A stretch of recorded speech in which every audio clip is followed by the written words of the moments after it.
তারা বলে যে রোজা রাখার বেশ কিছু ক্ষতিকর দিক আছে। ক্ষতি হতে পারে মানসিক, সামাজিক, শারীরিক ইত্যাদি বিষয়। এটা কি ঠিক? রোজা রাখা নিয়ে অনেক বিজ্ঞানী এখন পর্যন্ত অনেক গবেষণা করেছে যে রোজা রাখলে আমাদের শরীরের উপর কী প্রভাব পড়ে। আর বিজ্ঞানীরাই আমাদের বলেছেন যখন কোনো লোক খাবার খায় তখন তার হজম শক্তি বেড়ে যায়। যখন খাবারের পরিমাণ কমে যায় বা রোজা রাখে তখন হজম শক্তিও কমে যায়, সেটা কমে প্রায় 20%।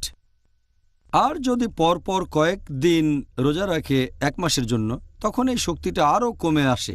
তাহলে রোজা রাখলে হজম করার ক্ষমতা কমে যায়। এরকম আরেকটা রিসার্চ বলছে, বেশ কিছু মুসলিম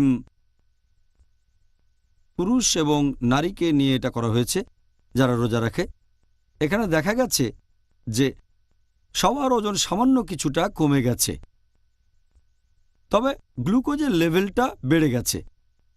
আর অন্যান্য সব উপাদানের কথা যদি বলতে হয় সেগুলোর পরিবর্তন হয় না, হোক সেটা টেস্টোস্টেরন বা কর্টিক্যাল সেল, অথবা হতে পারে সোডিয়াম, পটাশিয়াম, ইউরিয়া, হতে পারে কোলেস্টেরল, অথবা এইচডিএল হাই ডেনসিটি লাইপোপ্রোটিন, হতে পারে এলডিএল লো ডেনসিটি লাইপোপ্রোটিন, অথবা টিজি ট্রাইগ্লিসারাইড। আমাদের শরীরে এই উপাদানগুলো একই রকম থাকে। রোজা রাখলে এগুলোর উপর কোনো প্রভাব পড়ে না, শুধুমাত্র গ্লুকোজের পরিমাণ বেড়ে যায় আর ওজন সামান্য কিছু কমে যায়। এছাড়াও ইরানে আরেকটা রিসার্চ করা হয়েছিল। কিছু লোক প্রত্যেক দিন রোজা ছিল প্রায় 17 ঘন্টা 30 দিন ধরে রমজান মাসে। দেখা গেল এতে করে পুরুষদের বংশবৃদ্ধির হরমোনে কোনো প্রভাব পড়েনি, টেস্টোস্টেরনে। এছাড়াও এইচপিটি এর উপর কোনো প্রভাব পড়েনি, থাইরয়েড হরমোনেও কোনো পরিবর্তন হয়নি। এরকম অনেক রিসার্চ হয়েছে। আরেকটা রিসার্চের কথা এখানে বলতে পারি, যেটা নাম দেওয়া হয়েছিল ভালো স্বাস্থ্যের মহিলাদের উপর রমজানের প্রভাব, যে উপায়ে তারা ওজন ঠিক রাখতে পারেন। ওজন ঠিক রাখা, সেখানে দেখা গেল রোজা রাখার সময় কোনো পরিবর্তন হয় না। যদি শারীরিক গঠনের কথা বলেন, ওজন একরকম, কোনো কিছু বদলায়নি। রোজা রাখলে ফ্যাট অক্সিডেশন বেড়ে যায় এবং কার্বোহাইড্রেট অক্সিডেশন কমে যায়। আর খেয়াল রাখতে হবে যে পশ্চিমা বিশ্বের ডাক্তাররাও এরকম কথা বলেন যে আমাদের এ সময় খেয়াল রাখতে হবে বিলিরুবিন আর গ্লুকোজের অবস্থা রোজার সময়। আরও একটা রিসার্চ বলছে যে রোজা রাখলে শরীরে গ্লুকোজের পরিমাণ বেড়ে যায়, বি লিম্ফোসাইট সেলে সংবেদনশীলতা বাড়ে। তবে রিউমোরাল আর্থ্রাইটিসে বি লিম্ফোসাইটের সংবেদনশীলতা এখানে বেড়ে যায় না। রোজা রাখলে আপনার আয়ু বেড়ে যেতে পারে, হয়তো আরও বেশি দিন বেঁচে থাকতে পারেন। এ নিয়ে পশু পাখির উপরে অনেক রিসার্চ হয়েছে। আমাদের আয়ু বেড়ে যায়। দুধ খাওয়ানো মহিলাদের উপর রিসার্চ করা হয়েছে রোজা থাকা অবস্থায়। রোজা রাখার কারণে শরীরে উৎপন্ন দুধের পরিমাণে কোনো পরিবর্তন আসে না, দুধের উপাদানও কোনো পরিবর্তন হয় না। গ্লুকোজ লেভেল আগের মতোই, ফ্যাট লেভেল আগের মতো, ল্যাকটোজেরও পরিমাণ ঠিক থাকে। যেসব মহিলা বাচ্চাকে দুধ খাওয়ান তাদের ক্ষেত্রে কোনো পরিবর্তনে আসে না। এছাড়াও রোজা নিয়ে রিসার্চ হয়েছে রজস্রাব হওয়া মহিলাদের উপর আর বংশবৃদ্ধির সাইকেলের উপরও। এসব রিসার্চে কোনো পরিবর্তন দেখা যায়নি। মহিলাদের মেনস্ট্রুয়াল সাইকেলে কোনো পরিবর্তন আসেনি। রোজা রাখার কারণে নেগেটিভ বা পজিটিভ কোনো প্রভাব পড়েনি। তাই এটা বলা ভুল যে রোজার কিছু ক্ষতিকর প্রভাব আছে। সত্যি বলতে রোজার অনেক উপকারিতা আছে।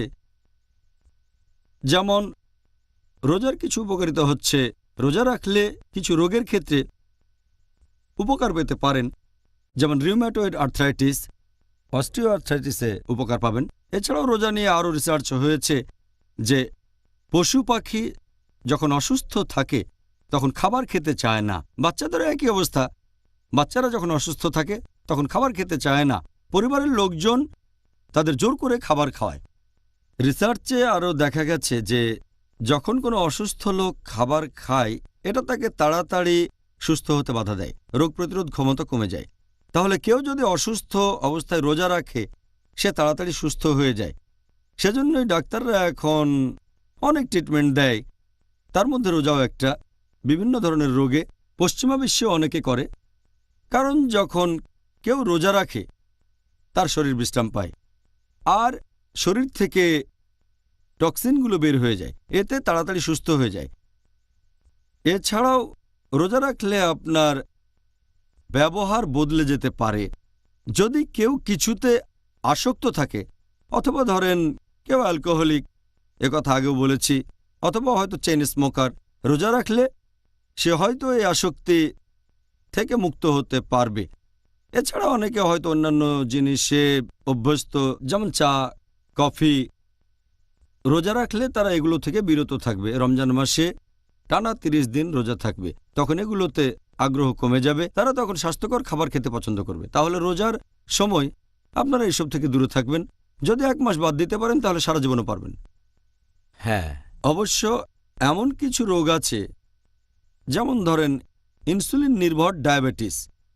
যে লোক ইনসুলিন নির্ভর ডায়াবেটিসে ভুগছে তার রোজা রাখা উচিত না, কারণ তার কিটোসিস আছে। সাধারণত কিটোস ব্যবহার করা হয় এনার্জির উৎস হিসেবে, কিন্তু যার ইনসুলিন নির্ভর ডায়াবেটিস আছে সে এটা কাজে লাগাতে পারে না। সেজন্য ইনসুলিন নির্ভর ডায়াবেটিস থাকলে রোজা রাখা উচিত না। তবে সে যদি ডাক্তারের পরামর্শে ইনসুলিন নিয়ে রোজা রাখতে পারে সেটা খুবই ভালো। অন্য টাইপের ডায়াবেটিসগুলো আরও কমন, নন ইনসুলিন ডায়াবেটিস, এদের জন্য রোজা রাখা উপকারী। আর আমি আগেও বলেছি, রোজা রাখলে অনেক রোগের উপকারিতা পাবেন, যেমন বিভিন্ন ধরনের হৃদরোগ, অ্যাজমা, আর্থ্রাইটিস, অথবা হজমে কোনো রকম গণ্ডগোল, এরপর বিভিন্ন চর্মরোগে, এরকম অনেক রোগের কথা বলা যায়। রোজা রাখলে এক্ষেত্রে উপকার পাবেন। ডক্টর জাকির, ব্যাপারটা তো বেশ ইন্টারেস্টিং মনে হচ্ছে।